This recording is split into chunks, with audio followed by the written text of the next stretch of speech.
Okay, testing, 1, 2, 3. Oh. Oh, my timer broke. That's not good. How did it do that? Okay. Well, that's unfortunate, but I'll get started in about like 3 minutes here. Ah, yes. The wonders of technology. My timer broke, my chat broke, everything's broken. That's fine.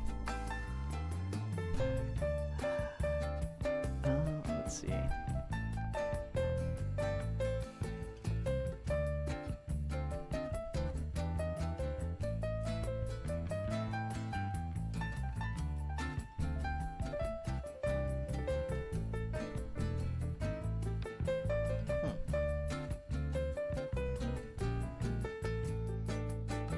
Oh, sweet. Yeah, everything's broken today. Oh well.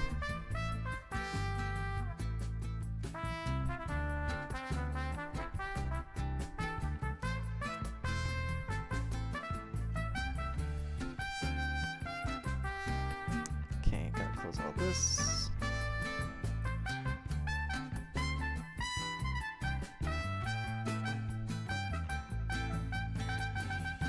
Should probably close that.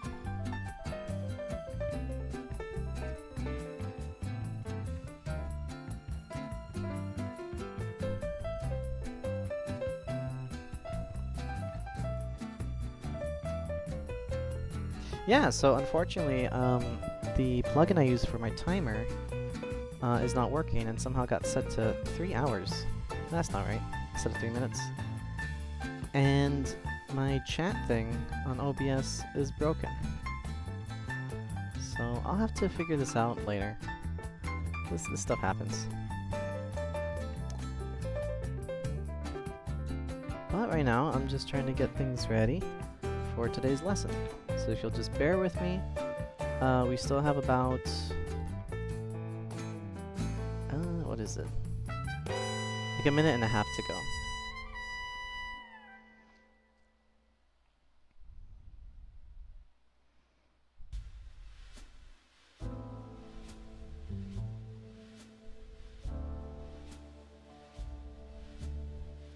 Check, testing, 1, 2, mic check. Okay.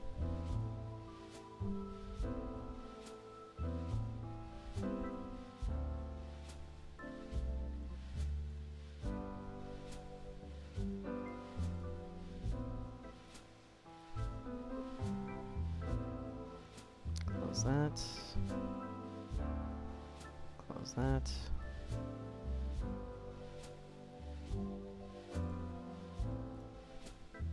Just let this run.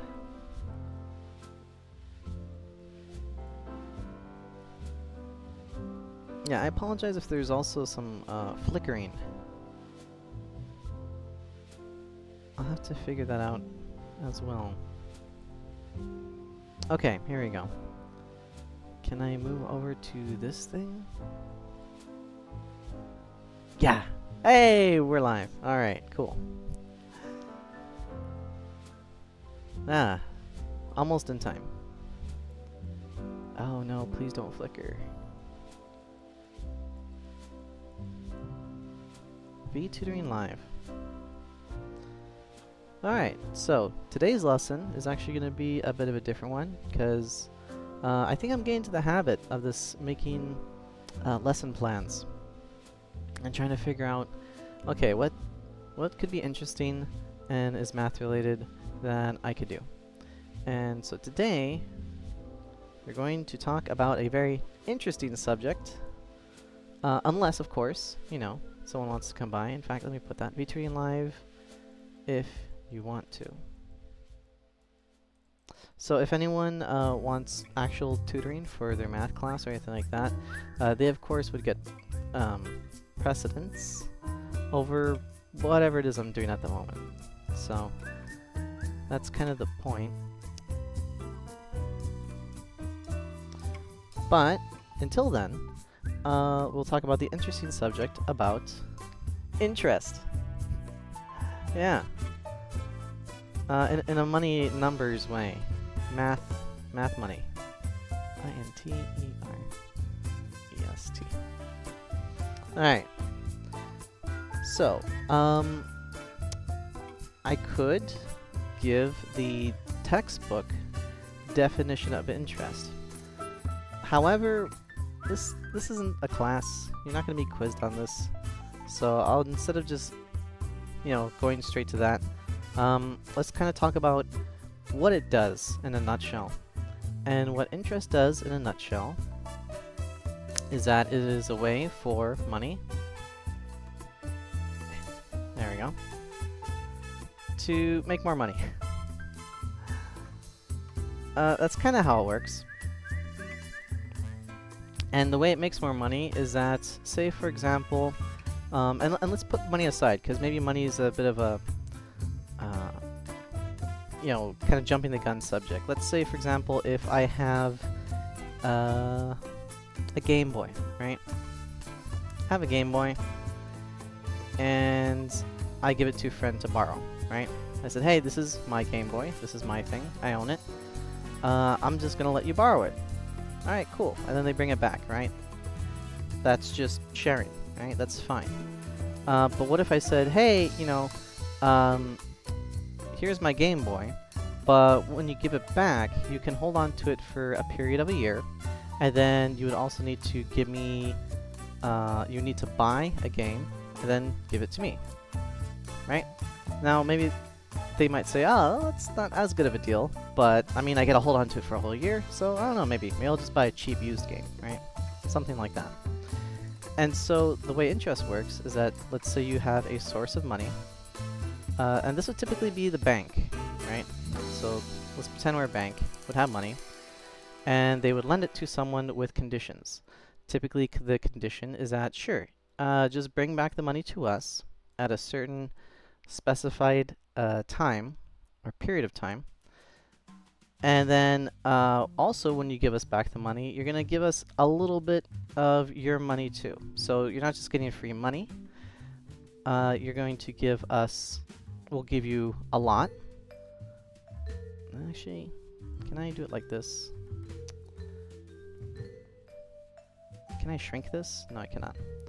They'll give you a lot, and then you'll have to bring back the same amount plus just a little bit, just a tiny amount, right? And the reason why they would do that is so that way they can make a profit from it, and that way they can kind of say, hey, not only do you owe us this money, which is the amount that we gave you, but also the little bit that you have as well. So you're kind of on the hook for that. Now, why is this important? What does this mean? What does it do? Well, it's very important for, let's say, for example, you want to buy something that you don't have the money for yet, but you have a stream of income to get it. So I think the most popular example is a house. So, houses are expensive. They're big, pricey things. And instead of, maybe saying, oh yeah, I'll just, buy the house slowly over time, kind of yes, but also technically you're getting a loan usually, where you would get the house, right? And the person who owns it would say, hey, I'll sell it to you, but I need a lot of money. Just a big old bag. That's a terrible looking bag. Just a big bag of money. That's the only way I'm gonna get it, because I know what it's worth. I know what I got. And then you think, okay, well, I don't have a big bag of money right now, but I will have little bits of money over a period of time. Usually, let's say like 30 years. And over time, I could give that money, but I need to live in the house now. I'm homeless. I'm living in a box, man. Please. Is this a good cardboard box? I don't know. And so, here's where the kind of bank steps in. And the bank would say, hey, we can help you guys with your problem, and we'll kind of be the middle money man. what we'll do is we will say we will give this guy who wants the big amount of money to him. And then instead of you having to give us a big bag of money, we'll be more flexible and we'll take your little bits of money. So he gets the big amount of money, the bank gets a little bit of money. And, you know, if you like what you got, you know, everyone's happy, right? But again, the bank says, but also we're not doing this as a favor out of the kindness of our heart. We'll just want just a little bit more, just a skosh more money so we could facilitate this process. Just this little extra bit. And that little extra bit is interest. And interest, there's, you know, different kinds of interest, right? There's good interest, there's bad interest, there's kind of neutral things which people confuse as interest but kind of work like it but not really. And so that's kind of what we'll be going over today.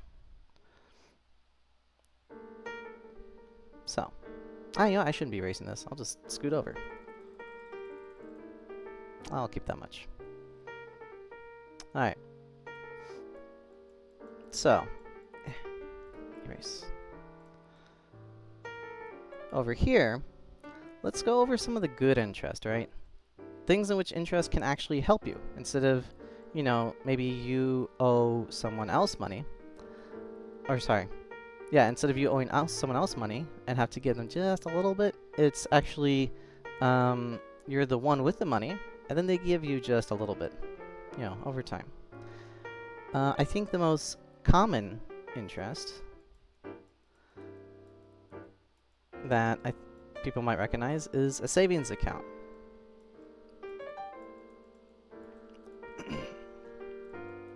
Now, the crazy thing about banks is that money isn't exactly money. Because when you give a bank your money, they give you kind of a number. So you give them money, cold hard cash that you can actually buy things with, and they give you a number. And that number is representative of the money that you are supposed to have.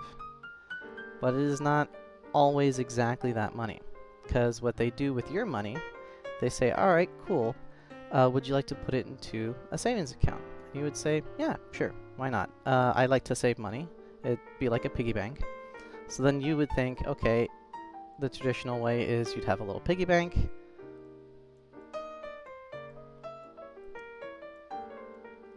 and you would just give them your money to kind of hold on to, and they're just cool guys, right? But it's not quite the same. Because a piggy bank is something that you would have physically with you. You could break, you can get the money out anytime, and it's in your personal possession. When you give money to a bank, they actually do stuff with your money. They say, okay, well, let's get your money, and then we'll use this amount, however small, and kind of pool it with other people's money. So there's this guy who says, hey, hold on to my money, please. And he gives it to them. This guy. Here's my money. And gives it to the bank. And they say, alright, now we have all this money, now we have the big bag. And we're going to do stuff with this big bag. We're going to say, hey, here's this big bag. Now we can do what we want to do, which is give it to this guy for his house.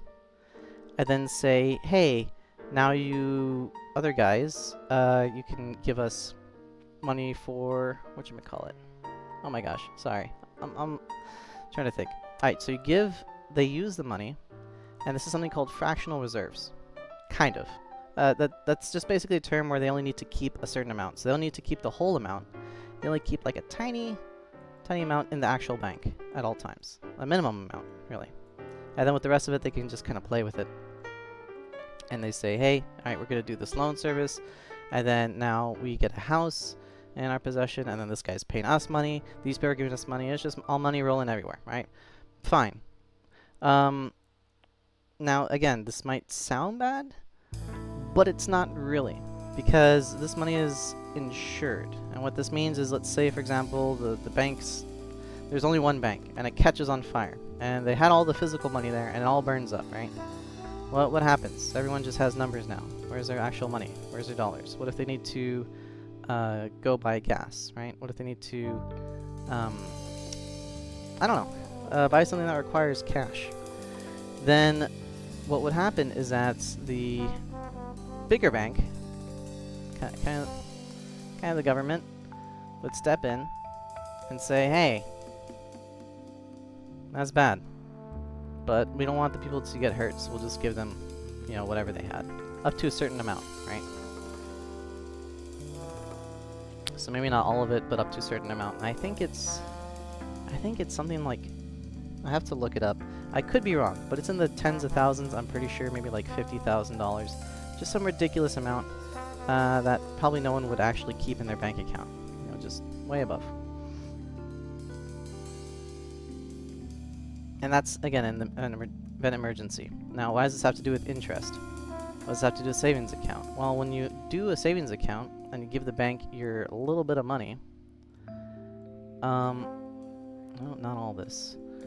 What you get in return is something that they say, basically a thank you. And not only do they thank you for, you know, you trusting them with the money, they give you just a little bit as well. And usually these are like fractions of a percentage. I think it'd be something like, I don't even know, it's not even 1%. I don't think it's even 0.5%. I think it's like half of a 0.5%. Like 0.0005%. Let's just say, right? So then if you have a savings account and you have, let's say, $100, and you're going to get 0.005% a year, then just by leaving the $100 in the bank account and trusting them with it, then in return they say thank you, but also they thank you with a little bit extra, which I think would be 1, 2. Oh my god, is that real? Half a penny a year? No, that's not right. Maybe it is. Yeah, I'm pretty sure it is.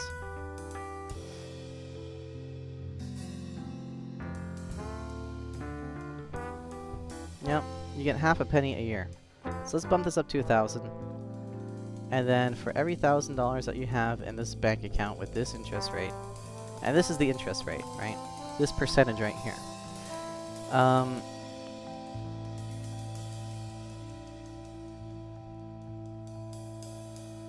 Right.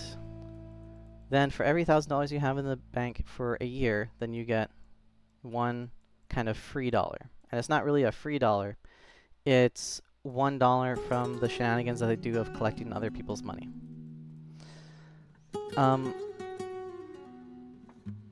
Now again, this is more to explain interest, not like financial services. There's a lot of reasons why people would want to have money in a bank and not in their personal life, right? Maybe so you can have like a card, so then you could just buy stuff.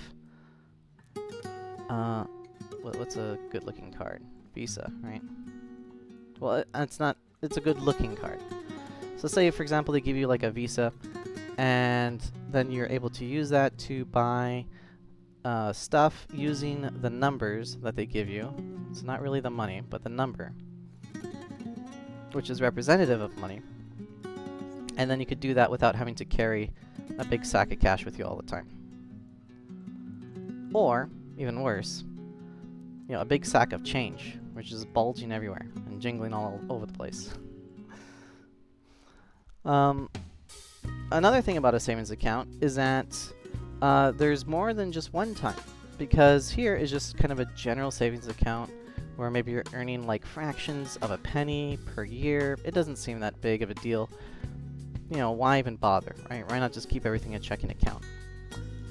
That is a fair question, and that's why they have another option typically available called a, there it is, high yield savings account.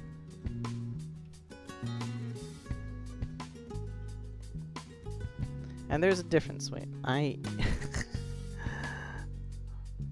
savings. So this is the power of interest, where you can get basically free $1 for every 1,000 you have. Wow, Who's gonna have $1,000? Well, if you did, you could have $1, maybe. But a high yield savings is where they bump it up just a wee bit, and you also need a minimum amount. So they don't want people with their $10. They don't want people with their $100. They want people with like tens of thousands of dollars, hundreds of thousands of dollars, millions of dollars, just something crazy, right? And so let's take a nice big crazy number. Let's just go $100,000. Wow. Wild. Now by having $100,000, then you kind of get to play a little bit of a bank yourself through the high yield savings account. Or instead of they are the ones, in the housing example, kind of, you know, loaning the money, and then you have to pay back the amount and a little bit. Now at this point and up, you're the one loaning the bank the money. And they say, hey, we'll just pay you a little bit to kind of hold on to this money and let us play with it. And do their whatever it is that they do with it. Try to make more money by giving people other loans.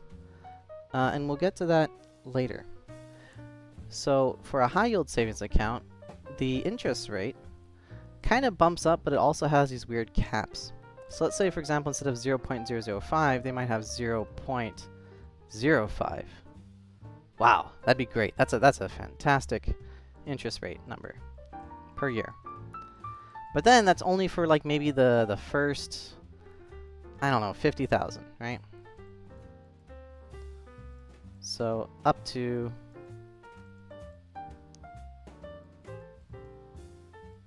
$50,000. And then maybe it kind of drops down, and they usually scale it, but let's just dump it all the way back to 0.005 per year for any value above 50,000. So 50,001 cent and up. And to kind of clarify again, so this interest rate for the 0.05 would apply to the entire 50,000. The rest of it, oh, this is so messy. I'm sorry. The rest of it, the worst rate only applies to the penny and everything extra. So it's all the stuff above 50,000. That.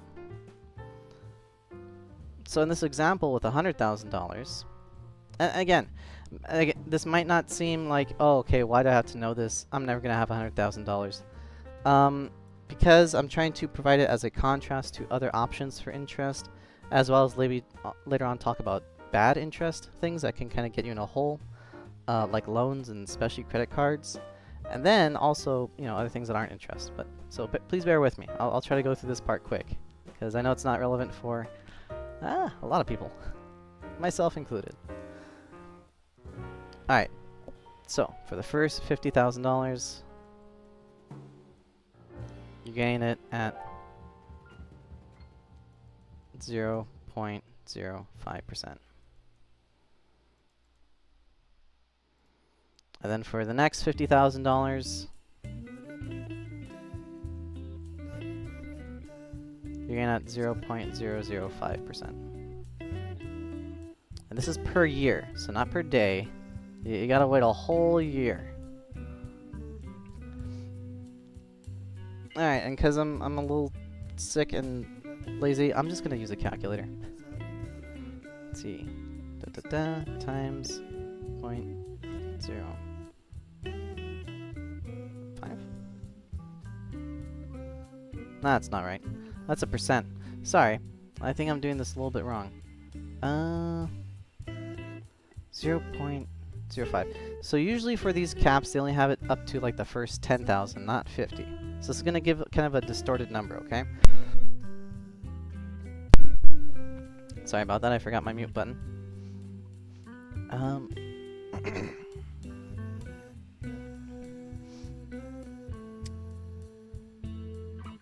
Oh jeez. If 1%, okay. 50 times 0.0, that's 1%, so it's actually fine. There it is. That looks more realistic. $25. Yeah, sorry, I did the number wrong here. You don't even get half a cent. You get like half of a half a cent for this one. You really need to bump it up. I think it's like there you go. For every $10,000, you get $1. And so for here, for every $50,000, you get $25 a year. Wow. $25. That's huge. You know what? That's free. If you're doing nothing with this, that's okay. That's a thing, right? And then here, for the next amount, let's just carry over the 0. So then you get about $2.50. So for this high yield savings account, this premium, you know, financial service,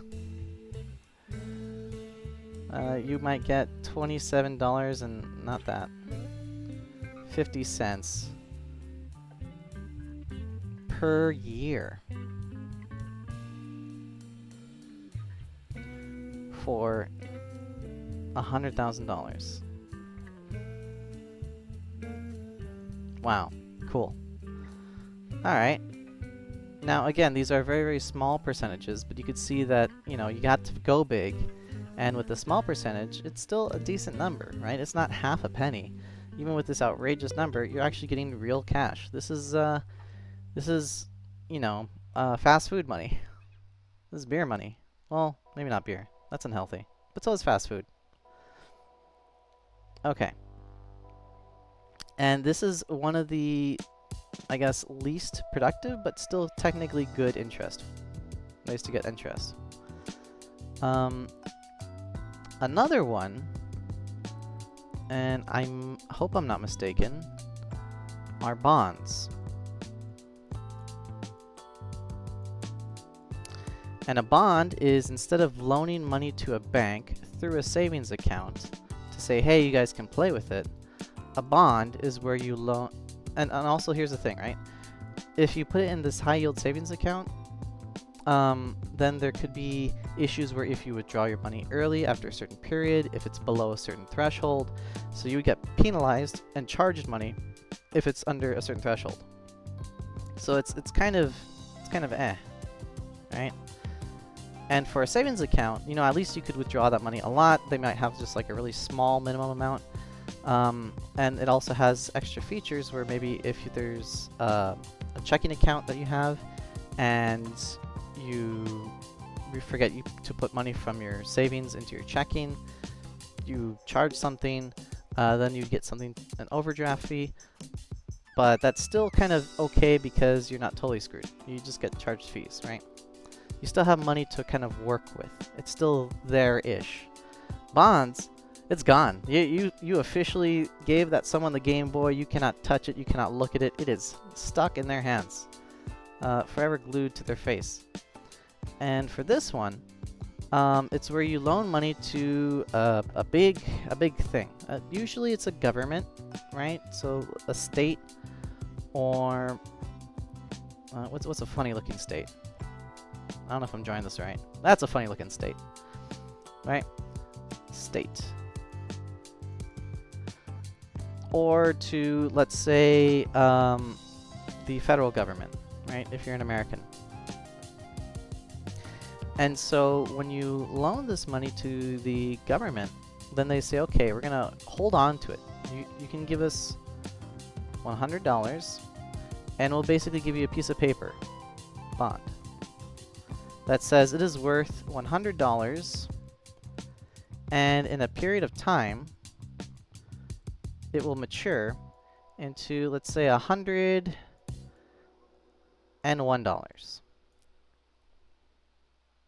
Okay, right?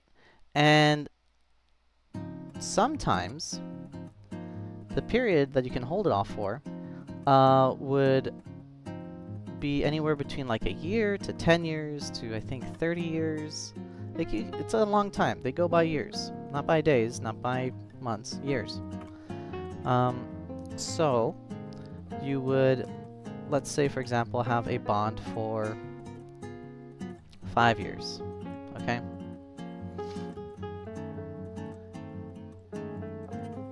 $100. 5 years. That's 50. What am I doing? Okay.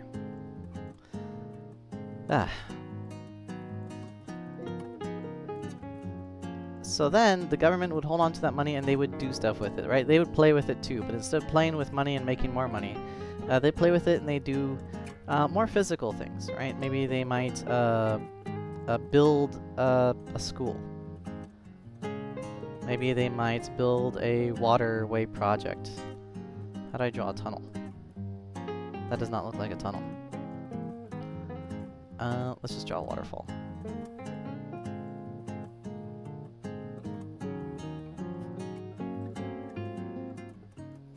Right? They'll actually do something with infrastructure, something that's related to the state's interests, some kind of program. And so those are bonds. And again, these are very different from something like a bail bond. But that's something, I guess if we have time we can go over it, but I don't want to. Because I'm trying to talk about interest and stuff. We're sticking with the good things right now. And so let's say, for example, it's 5 years, right? Now this is a significantly higher interest rate because usually what they do is they go by maybe something like a federal interest rate.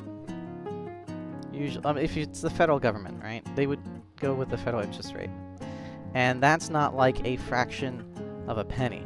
That is a whole number. I think in recent history, the lowest percent it has been is 2%, right? And I believe sometime in the 80s, I think it was as high as 14%. I could be wrong, but I just remember it was double digits. And so if it was only for maybe a period of, let's say, 1 year, then your $100 you would give to the government, and they would give you $102. Or you could do $100 and get $114. And this right here is why it's cool, because you're getting 14 for a period of 1 year with only $100. Whereas over here with the high yield savings account, you're getting $27 for like 100,000. That's ridiculous, right? So this is why bonds are typically the more attractive option in terms of trying to get interest by you loaning government or large entities your money. And I believe,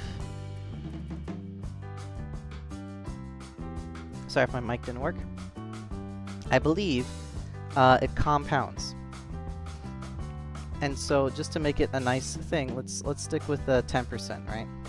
Not realistic, right? Right now we're looking at something I think like a 6-something%, maybe 4%. I don't know. But imagine if it's 10, okay? Because that 10 numbers are easy to work with because we got nice zeros to do stuff with. 10%. And so for 1 year, with that $100, not 100,000, just $100, at a 10% interest rate, with a 1 year maturity, and maturity means like when it's ready to cash out. So for 1 year, maturity means like, okay, you give them the money for exactly 1 year, and it's not like you can do it in, what is it now? September, and then they give you back the money in at the end of the year, December. It's like 1 year from when you get it. Not just like the end of the calendar year. But 1 year, then you would get $110 back, right? That's cool. But let's say, for example, let's go to 2 years, right? Now, if this is a compounding interest bond, then you're gonna actually not just get 110, because you think, okay, 10% of 100 is $10. So then maybe you'd go to $120, maybe? No, you're wrong. Because it doesn't look at, if it compounds, it doesn't look at the initial amount, it looks at the new amount. So then instead of 10% of 100, you actually gain 10% of 110. So then you would get, I think, 100. Oh geez, why am I blanking out? This should be baby easy math. Alright, yeah. $121. You get that one extra dollar if it compounds for 2 years. And the thing is that these things, these bonds, they usually go for 10 years, 30 years. So let's take a slightly bigger number, and let's say, ooh, $500 over 30 years. And compounds yearly. Some of these things they could say they compound like monthly. I don't know if there's weekly, quarterly, but let's just say it compounds yearly. Okay. So, just looking at $500, right?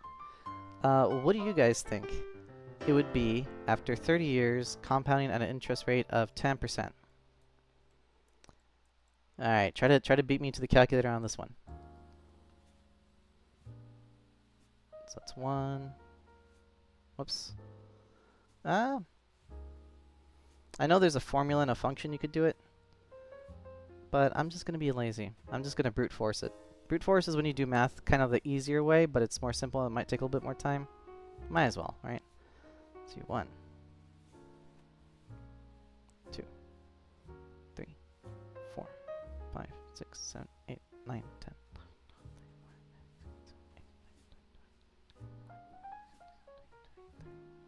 Wow, that's disgusting. I don't think that's right. Well, I don't think it actually compounds, because this would be disgusting. It probably doesn't compound yearly. But if you were to somehow get this compounding interest, then you get something crazy like 8,724. Alright. But, more realistically, I forget, they don't... it depends, right? If you're able to find this thing, go for it. But it's 30 years, and it's $8,000, right? And it seems like a lot of money, and it is, and that's good, right? You got a crazy high interest rate, you got a lot of money you're able to throw at it. But if you think about 30 years, let's say, for example, the price of gas in 1970 versus 2000, right? I think it went from something like, no, let's do even better. 1950, 1980. I don't know exactly what it is, and I'm afraid that my screen's gonna start flickering if I look it up exactly, but I'm gonna imagine it's something like 20 cents. And this is kind of more, you know, example. And then here, maybe it's something more like, oh geez, $1.80. So inflation, this thing where things start to cost more, is going to cut into this as part of like an actual functional thing. But I think with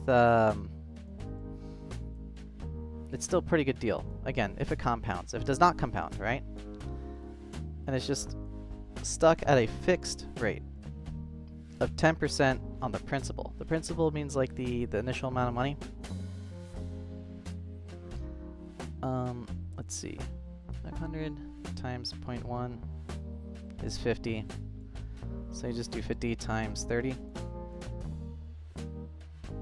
Alright, your $500 still becomes $1,500.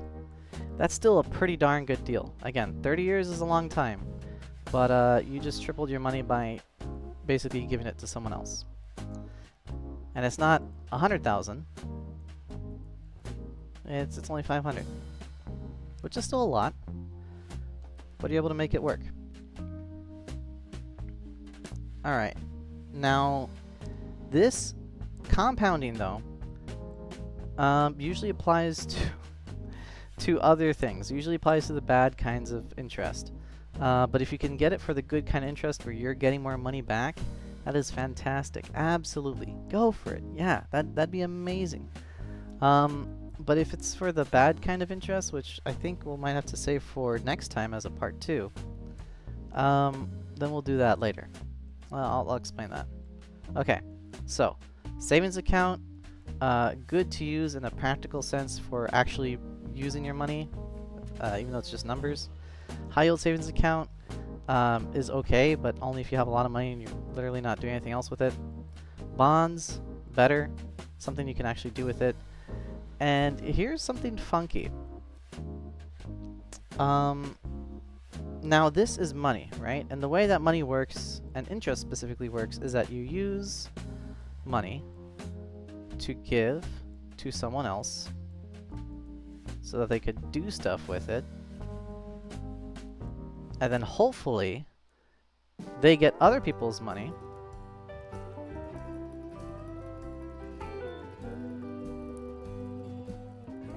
an extra, and then you would get money plus the extra money, right?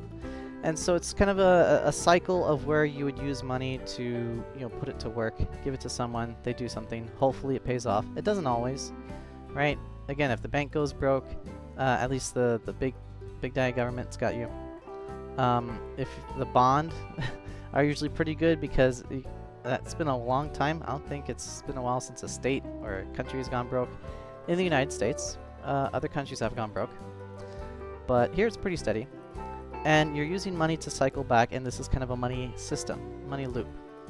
Now there is something else that kind of does that, where you would have a type of money, and you would give it to a system. So let's try to draw a computer. Right?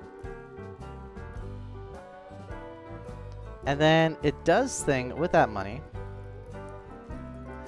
And then other people use that system on their computers. And if you know what I'm talking about, feel free to shout it out, because this is kind of a weird way to look at it. And then they give you, and then they also put in money into it, or generate money, or mine money. And then you get your money plus back. And so this is kind of where the interesting thing with the cryptocurrency and staking comes in.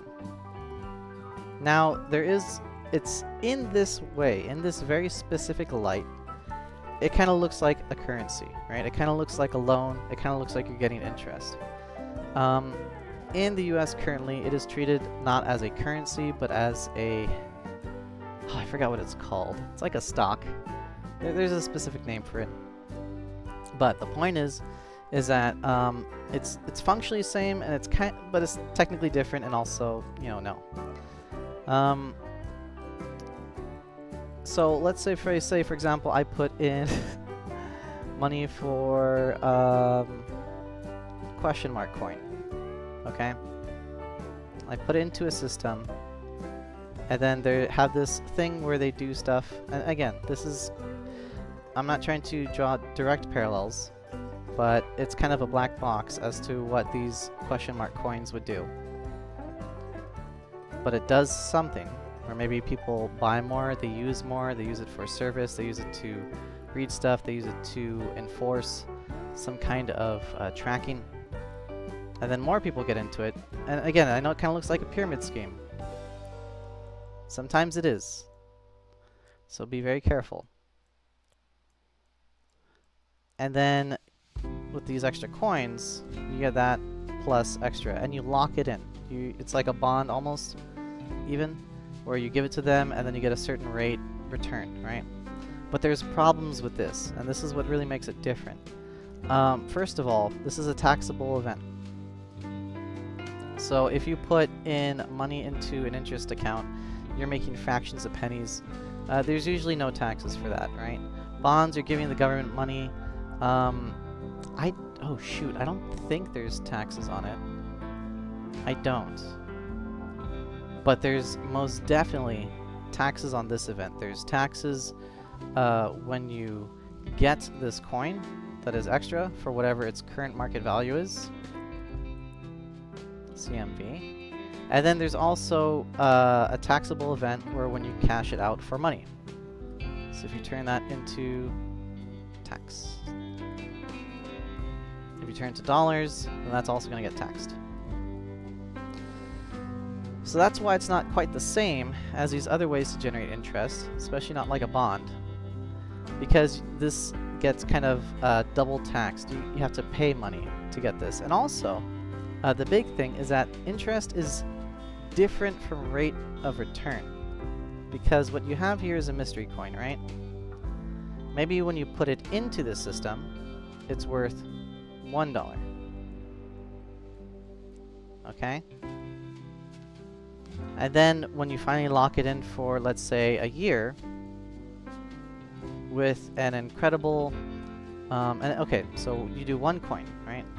One of these mystery coins for $1 for 1 year at interest rate of 10%. Something outrageous, right?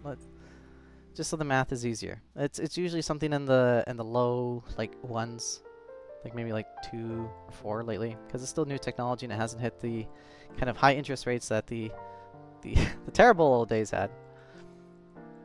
Or maybe good old days. It depends. Nah, I shouldn't say any day is a terrible day. Those are probably good days for a fair amount of people. So if you do that for a year, then at the end of the year, you get 1.1 mystery coin. Wow, that's excellent, right? And then you get your staking reward, and you're like, cool. All right, how much is it now? Oh no, it crashed. Now it's worth a penny. So then you get your taxable event is now this, 1/10 of a penny. Sorry, this is a straight penny. Your taxable event is now this penny from staking, right? Because that would be its current market value at the time in which you receive that staking reward. Now, if you do it throughout the year, if you do it at the end of a longer period, that kind of changes things. But it's basically at the point in which you get it. If it's a low amount, then you're screwed, right? Because again, the important thing is that with the money, you can kind of imagine, all right, you can buy stuff with this. Here, the functions of which it generates interest is only based on the numerical value of the coin. And it is almost completely divorced from the dollar value. The dollar value, whether this thing goes up a lot, whether it goes down a lot, it doesn't matter. You're still getting that percentage of interest from the number value of what this thing is. And so that's why it's kind of like interest, because it's for the number value of the thing, but it's also not interest because it's not actually money yet, right? So then you get 1 penny and you're like, okay, well, whatever. I'm just gonna sit and ignore this stupid thing for like another 10 years, right? And you pull it out and you just leave it somewhere in a computer you forget. Alright, 10 years later, you don't have any, you're not in the system, you're completely out of it, you're out of the game, consider, wow, I lost a whole $1, this is bullcrap, I'm never doing this again, right? 10 years later. Then your mystery coin, you decide to look it up one day, and you think, man, I can't believe I fell for that scheme. I wonder what it's worth though, just curious. And then it's worth $10,000 for each one. You're like, whoa, what happened? This is insane, this is madness, right? Why would one of these be worth $10,000? And in fact, now that 1.1 that you got, and you had to pay tax on the 1%, or the 1 penny, is now sitting somewhere and is worth $1,000. Right? And so you want to cash out, right? For the 10,000, you didn't really do anything with it. You took it out of staking. It's there. It's done. You got it back. You just let it sit there.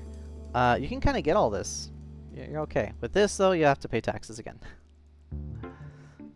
And you're gonna have to pay taxes on this 0.1 because, and again, it depends on the value, right? Because sometimes there's like a threshold where if you wait like a year, then any amounts that's over a certain amount, you can withdraw without taxes. For 10 years, I imagine it's still kind of like the same amount. Maybe they raised it a couple times, but it could be taxed. But the point is that here is kind of why people are excited about this sort of thing, the staking and this crypto, is because it's so incredibly volatile, right? Maybe they think, oh, they're smart, and then they could time it. What's that thinking emoji? Right? They think, oh man, what if I become a millionaire? But the reason why, you know, you kind of, if you watch news or anything like that, you would know the names of the millionaires of these guys, is because there's so few of them. Right? There's so few that you could probably count them on your hands, and then that's it. For everyone else, they lose a lot of money. So this is very risky. It can also be very rewarding, and it's also very complicated with taxes. Potentially, like as a idea of potential, yeah, it could be, you know, generate more, and is technically, kind of, but not really, a method of interest to get more money than something like a bond, right? But it could also be volatile, right? Maybe you could put in 10 grand. Who has that kind of money? And then it dumps all the way to $0 and 0.0000000 cents, right? It becomes basically penny stocks. Well, then there you go. You lose your money. So, but you still have the numerical value of the thing. So technically, you did get your value's worth by getting 1 point more of that thing by staking it. But as far as this thing, where it crashes, this is what's rate of return. So interest, again, is what gets you that 0.1, but rate of return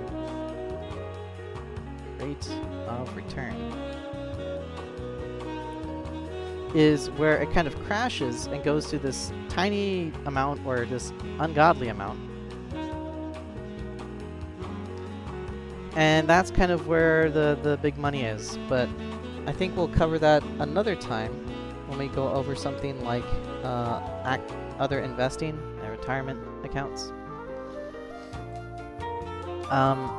So again, technically you got your money's worth by getting this 0.1, but also you didn't because you lost all your actual rate of return, your actual dollar worth amount of this thing. And so I would consider these as kind of and even this risky thing, right? Even something as risky as staking, kind of the good versions of getting interest. Right? You got savings account, you got high yield savings, you got bonds, which is great, and then you got this staking, which is kind of there. And oh wow, I'm running out of time. Okay, so next time what I'll do is I'll go over the kind of bad interest rate, and just to kind of give you an idea, it'll be loans, first student loans, then personal or business loans, and then credit cards. Now, again, as far as like what you can do with those things, right? It's not bad inherently that you go to school. It's not bad inherently that you invest in a business. It's not bad inherently that you use a credit card. What it is that it's an interest rate that's going to charge you money. You're going to lose money from using it, unless you can improve the amount of money that you get from taking out those kinds of loans.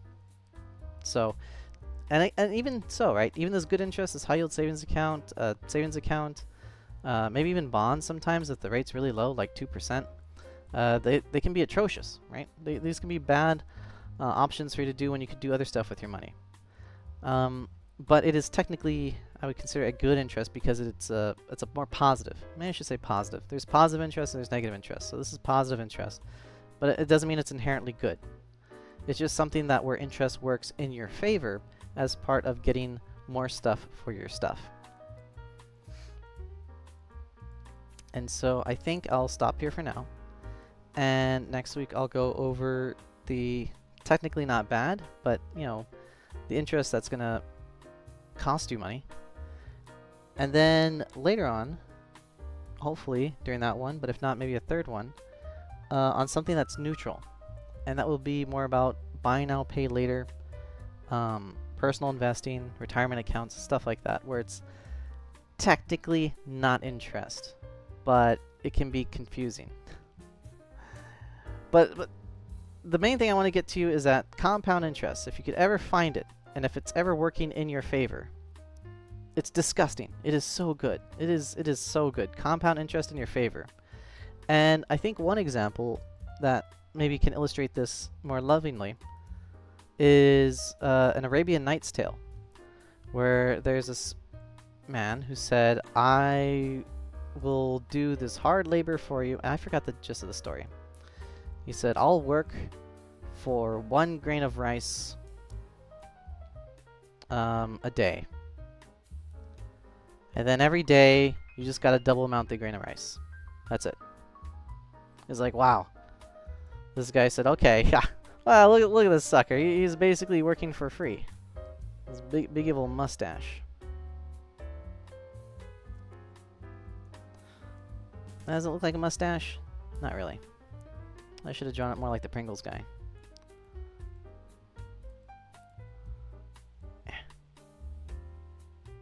There we go. He said, alright, fine. You could do this hard, awful labor for 1 grain of rice, and I'll just double it every day. That's fine. That's easy, right? It's just rice. It doesn't even matter. It weighs nothing. And so this guy works, and he does his thing, and he gets his 1 grain of rice for the first day. Sweet. Second day. He shows up, tired, exhausted, but still willing to work because he knows he knows the power of compound interest. He says, "All right, I'll work, and then I just need 2 grains of rice." He's like, "All right, fine, 2 grains of rice." Sweet. Again, does the hard work, is exhausted, can't even survive all this kind of stuff. It's just 3 grains of rice. Next day, it becomes 4 because it compounds. And again, this is like a daily compounding, and it doubles. So it's an interest rate of like 100%, right? 100% interest rate. Compounds daily.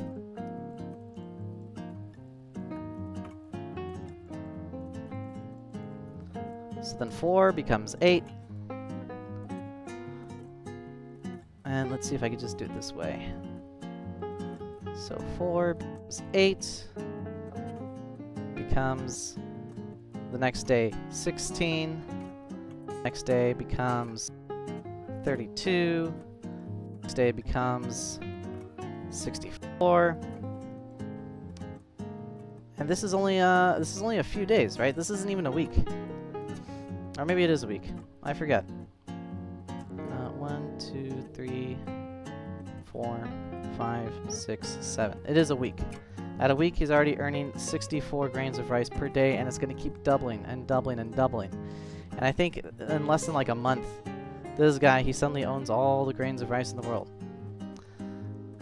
And he's just so stoked because he feels so rich because he has all the grains, and this guy, this dumb guy, giving him 100% interest rate with compounding daily, is now in the poorhouse and the starving one.